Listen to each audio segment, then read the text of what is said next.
ক্ষমতায় গেলে আমরা কেউই সমালোচনা সহ্য করতে পারি না। ব্যাপারটা এমন কেন? আজকে পত্রিকা একটা নিউজ দেখলাম, একজন মহিলা ম্যাজিস্ট্রেটকে ওএসডি করা হয়েছিল, পরে আজকে তাকে বরখাস্ত করা হয়েছে সাময়িক সময়ের জন্য।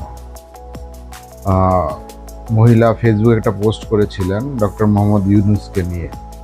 আমার কথা হলো যাই হোক, পোস্টই তো করেছে, তার জন্য তার এই শাস্তি কেন? দেশে তো আগে যে অবস্থা ছিল এখনো কি সেই অবস্থা? আমরা তো বাক স্বাধীনতার জন্যই এত কিছু করলাম, অন্তত বাক স্বাধীনতাটা চেয়েছিলাম ঠিক মতো। কেন যেই লাউ সেই কদু হচ্ছে সব কিছু? এর আগেও দেখেছিলাম তারেক রহমানকে নিয়ে সমালোচনা করার কারণে বেশ কয়েকজনকে মারধর করা হয়েছে। তো এই পরিস্থিতি আমরা কেউই চাচ্ছি না। এগুলি পরিবর্তন হওয়া উচিত। সমালোচনা